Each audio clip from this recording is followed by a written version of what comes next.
America में एक ऐसा राष्ट्रपति जिसने 300 मैचों में रेसलिंग की और केवल एक मैच ही हारा। पर कौन थे ये पहलवान राष्ट्रपति और लोगों से ग्रैब मेंटालिटी, ये शब्द तो आपने सुना ही होगा, लेकिन इसमें ग्रैब यानी केकड़े शब्द का यूज क्यों किया गया, वीडियो में आगे जानेंगे। आप और कलकत्ता में क्यों दौड़ती थी पहले जेब्रा गाड़ियां, और एक ऐसा देश जहां नालियों में बहता है सोना, और हिटलर का एक ऐसा फैक्ट जो आपको चौंका देगा, और एक ऐसा देश जहां चाकू कांटे से खाने पर हो जाती है जेल, और रोलेक्स घड़ी ने कैसे एक मर्डर की गुत्थी सुलझाई, और दुनिया के कुछ ऐसे विचित्र लोग जो आपको हैरान कर देंगे। यदि आप इन फैक्ट्स के बारे में नहीं जानते तो बने रहिए इस नई वीडियो के आखिर तक। Number 19, 16th American president Abraham Lincoln का नाम तो आपने जरूर सुना होगा, और आप ये भी जरूर जानते होंगे कि इन्हें अमेरिकन हिस्ट्री का ग्रेटेस्ट प्रेसिडेंट माना जाता है। लेकिन क्या आप जानते हैं कि अब्राहम लिंकन ग्रेटेस्ट प्रेसिडेंट होने के साथ ही एक ग्रेटेस्ट रेसलर भी हुआ करते थे। रेसलिंग की दुनिया में लिंकन कितने महान थे इसका अंदाजा आप इसी बात से लगा सकते हैं कि इन्हें अपने 300 मैचों में से सिर्फ एक मैच में ही हार मिली। रेसलिंग की दुनिया में इनकी उपलब्धि को देखते हुए इन्हें रेसलिंग हॉल ऑफ फेम में भी शामिल किया जा चुका है। नंबर 18, दोस्तों स्वामी विवेकानंद जी के बारे में तो आप सभी जानते होंगे, पर वे कितने महान थे इसका अंदाजा आपको उनके जीवन में घटी इस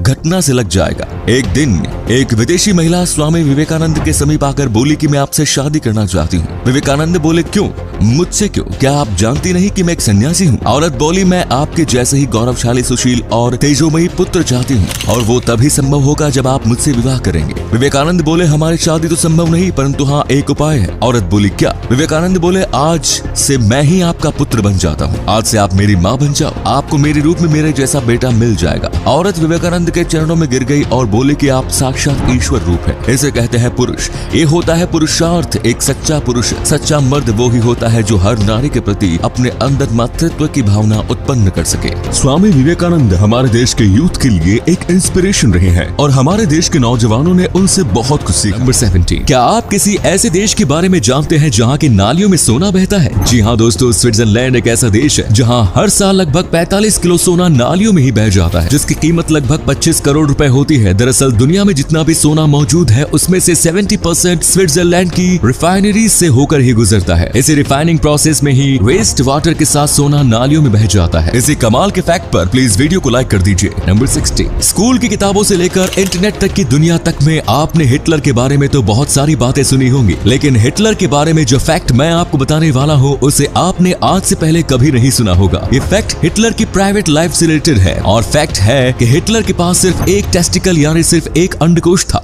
Yes my friends, Hitler has only got one ball। इस बात का दावा एक जर्मन रिसर्चर्स ने अपनी रिपोर्ट में किया। नंबर 15, ब्लैक माम्बा एक ऐसा सांप है जिसके काटने पर इंसान का बचना नामुमकिन है, इसीलिए इसे कुछ लोग साक्षात यमराज तक कहते हैं। ब्लैक माम्बा दुनिया का सबसे जहरीला सांप होने के साथ ही इसे दुनिया का सबसे तेज दौड़ने वाला सांप भी माना जाता है। ये 20 किलोमीटर प्रति घंटा की रफ्तार से अपने शिकार का पीछा कर सकता है। अफ्रीका में हर साल इस सांप के काटने से 20,000 लोगों की मौत हो जाती है। नंबर 14, दोस्तों हम सबके साथ ऐसा कई बार होता है जब हम कोई गाना गुनगुना रहे होते हैं, लेकिन हमें एग्जैक्टली याद नहीं रहता कि वो गाना कौन सा है, और फिर हम उसी गाने के बारे में सोचकर अपना दिमाग खपाते रहते हैं। लेकिन अगर अब आपके सामने ऐसी नौबत आती हो तो परेशान होने की जरूरत नहीं है, क्योंकि गूगल ने इस प्रॉब्लम का एक सोल्यूशन ढूंढ निकाला है। गूगल के नए फीचर हम टू रिसर्च की मदद से आप गूगल असिस्टेंट को ऑन करके व्हाट्स दिस सॉन्ग कह सकते हैं और कोई भी गाना गुनगुना सकते हैं, और फिर गूगल आपको वो गाना ढूंढ कर सुना देगा। इसी अमेजिंग फैक्ट पर प्लीज दोस्तों इस चैनल को सब्सक्राइब करके इस घंटी को जरा दबा दीजिए। नंबर 13, क्या आप बता सकते हैं कि स्क्रीन पर दिख रही ये चीजें क्या है? आप में से ज्यादातर लोगों को लग रहा होगा कि ये प्लास्टिक की बोतल्स हैं, लेकिन आपको जानकर हैरानी होगी कि ये कोई प्लास्टिक की बोतल्स नहीं बल्कि समुद्री जीव है। समुद्र की गहराई में पाए जाने वाले इस यूनिक क्रिएचर का नाम सी स्क्विड्स,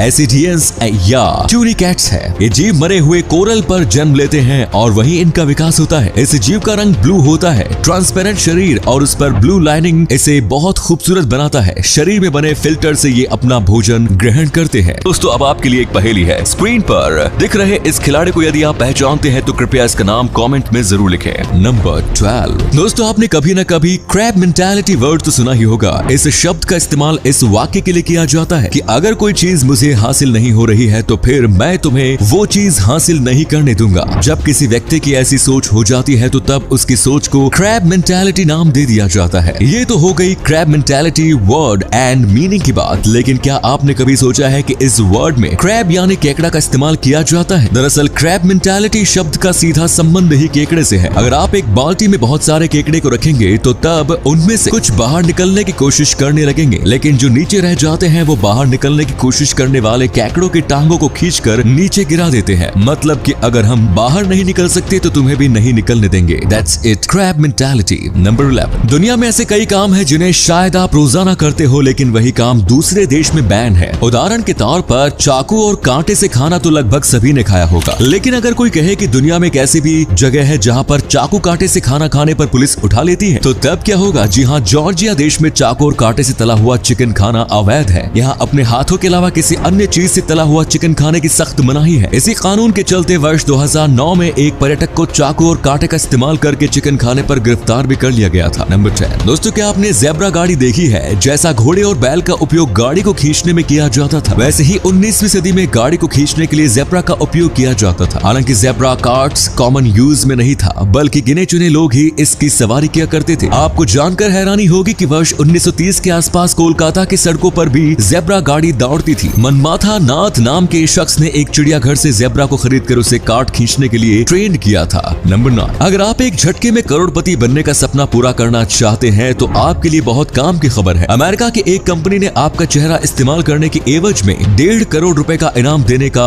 ऐलान किया है। दरअसल न्यूयॉर्क में रोबोट बनाने वाली कंपनी प्रोम्बोट एक नए प्रोजेक्ट पर काम कर रही है। वो अपने रोबोट पर किसी मानव का चेहरा लगाना चाहती है। प्रोम्बोट कंपनी ने कहा कि वर्ष 2023 से मानव की तरह दिखने वाला एक नया रोबोट काम करना शुरू कर देगा। इसके लिए रोबोट पर किसी इंसान का चेहरा लगाने की योजना है। इस रोबोट को बाद में होटल्स, शॉपिंग मॉल्स और एयरपोर्ट पर तैनात किया जाएगा। नंबर 8, कैन लिमहोफ नाम के इस बंदे को लैम्बोर्गिनी कार का बहुत ज्यादा शौक था। बंदे के पास लैम्बोर्गिनी खरीदने के पैसे तो नहीं थे, लेकिन अपने घर पर ही लैम्बोर्गिनी बनाने का हौसला जरूर था। बस फिर क्या था, वो लग गए अपनी मेहनत में और 17 साल की मेहनत के बाद फाइनली उन्होंने स्क्रैप मटेरियल से ही अपने लिए एक चमचमाती लैम्बोर्गिनी तैयार कर डाली। लैम्बोर्गिनी बन तो गई, लेकिन कैन इमहोफ के सामने एक नया मसला खड़ा हो गया। उन्होंने ये कार अपने घर के बेसमेंट में बनाई थी और अब कार को वहां से निकालने का कोई रास्ता नहीं था, जिसके बाद उन्होंने एक जेसीबी बुलाकर बेसमेंट की दीवार के नीचे खुदाई करके कार को बाहर निकालने का रास्ता बनवा लिया। नंबर 7, आवश्यकता ही आविष्कार की जननी है, बट आई डोंट नो कि इस फैमिली बाइसिकल की आवश्यकता किसे महसूस हुई कि इन्वेंटर चार्ल्स स्टैनलॉफ ने इसका आविष्कार कर डाला। इस फैमिली बाइसिकल में 4 लोगों के बैठने की जगह थी, जिसमें 2 लोगों की सीट पैडल के पास थी, एक सीट आगे की ओर थी और सबसे कमाल की बात तो ये थी कि बीच वाली सीट के साथ ही एक सिलाई मशीन भी अटैच्ड थी। इस तस्वीर में खुद इन्वेंटर चार्ल्स स्टैनलॉफ और उनकी फैमिली नजर आ रही है। नंबर 6, ये घटना साल 1996 की है, जब ब्रिटेन के समुद्र में एक ट्रॉलर पर एक व्यक्ति का शव बह रहा था। शव की कलाई पर रोलेक्स ऑस्टर के अलावा और कोई पहचान नहीं थी। आपको जानकर हैरानी होगी कि आखिर में इस रोलेक्स घड़ी ने ही पुलिस को शव की पहचान करने में और हत्यारे तक पहुंचने में मदद की। दरअसल दुनिया भर में अपनी घड़ियों के लिए मशहूर रोलेक्स अपने कस्टमर के बारे में सब कुछ पता रखती है। जब भी घड़ी सर्विस के लिए आती है तो उस समय एक खास तौर का निशान लगाया जाता है। हर रोलेक्स घड़ी का एक सीरियल नंबर भी होता है, जिसमें उसको खरीदने वाले की जानकारी होती है। जब पुलिस को शव मिला तो उन्होंने उसकी कलाई पर मौजूद रोलेक्स घड़ी का सीरियल नंबर कंपनी में देकर इसको खरीदने वाले के बारे में जानकारी मांगी, जिस पर कंपनी ने बताया कि यह घड़ी रोनाल्ड नाम के आदमी ने खरीदी थी। कंपनी के पास रोनाल्ड की और भी कई जानकारी थी। साथ ही आपको बता दूं कि रोलेक्स घड़ी की खास बात ये भी है कि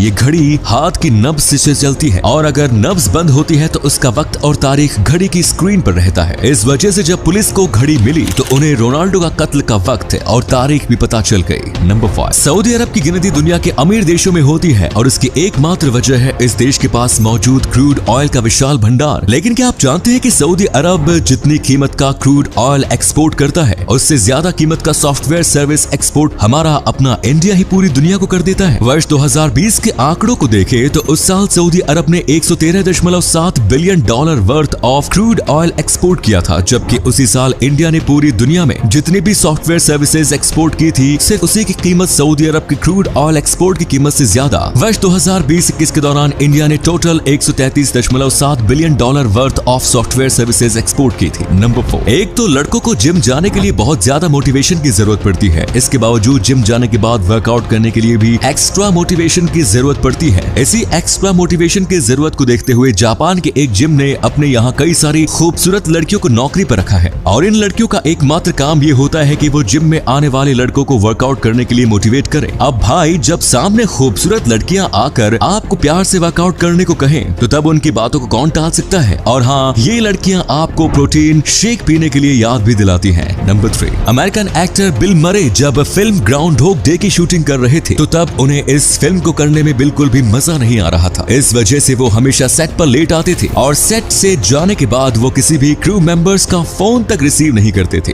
बिल की इस आदत से परेशान होकर फिल्म के प्रोड्यूसर ने उन्हें अपने लिए पीए रखने के लिए फोर्स किया। प्रोड्यूसर की बात को मानते हुए बिल ने एक बंदे को अपने पीए के रूप में हायर तो कर लिया, लेकिन मजे की बात यह है कि वो बंदा डीफ एंड म्यूट यानी गूंगा और बहरा था। वो सिर्फ संकेतों की भाषा में ही बात करता था जिसे बिल मरे समेत फिल्म के पूरे क्रू मेंबर्स में से एक भी बंदा समझ नहीं पाता था। बिल मरे रॉक, प्रोड्यूसर शॉक। नंबर 2, अब आपको मिलवाते हैं कुछ विचित्र लोगों से। सबसे पहले मिलिए आंद्रे इनवोवा से। इन्हें अपनी आइडोल काइली जेनर जैसे लिप्स चाहिए थे, जिसके लिए इन्होंने अपनी लिप्स की 15 बार सर्जरी करवाई, जिसके बाद इनके होठों की जो हालत हुई वो आप देख ही सकते हैं। अब मिलिए रेडमिला यूसुपोवा से। इन्हें रियल लाइफ वैनम भी कहा जाता है, ऐसा इसलिए क्योंकि इनकी जीभ भी वैनम की तरह ही लंबी है। आपको जानकर हैरानी होगी कि इनकी जीभ का साइज 11.8 सेंटीमीटर यानी 4.6 इंचेस है। ये है अलजीरा कूली। ये अपने ब्रेस्ट को लेकर इतनी ऑब्सेस्ड है कि इन्होंने अपनी ब्रेस्ट को और भी अट्रैक्टिव बनाने के लिए 3 बार ब्रेस्ट एनलार्जमेंट करवाया, लेकिन इसके बावजूद भी इनकी ब्रेस्ट अट्रैक्टिव होने के बजाय इन्हीं के लिए मुसीबत बन गई। नंबर 1, हमारी दुनिया कई ऐसी रहस्यमयी जगहों से भरी पड़ी है जिन्हें आज तक कोई नहीं सुलझा सका। ऐसी ही एक रहस्यमयी जगह है मेक्सिको, जिसे प्लेस ऑफ गॉड कहा जाता है। ये जगह सच में बहुत ही दिलचस्प है। इस जगह को टियोतिहुआकन शहर के नाम से भी जाना जाता है। ये शहर पिरामिडों का एक खंडहर है। इस जगह की खोज 14वीं सदी में एज़टेक साम्राज्य के लोगों ने की थी। एज़टेक्स को लगता था कि ये शहर अपने आप ही अचानक से बस गया था, इसलिए ये जगह आज भी एक रहस्य बनी हुई है। इसे किसने कब और क्यों बनाया, इस बारे में कोई भी पुख्ता जानकारी मौजूद नहीं है। ये बात भी आपको थोड़ी हैरान करेगी कि इस जगह के बारे में किसी भी किताब में किसी तरह का कोई जिक्र नहीं मिला है। तो दोस्तों, ये थे कुछ अमेजिंग फैक्ट्स। वीडियो को शेयर जरूर करें दोस्तों, ताकि आपके दोस्त और जानने वाले भी जान सके कि आप कितने नॉलेजेबल वीडियोस देखते हैं।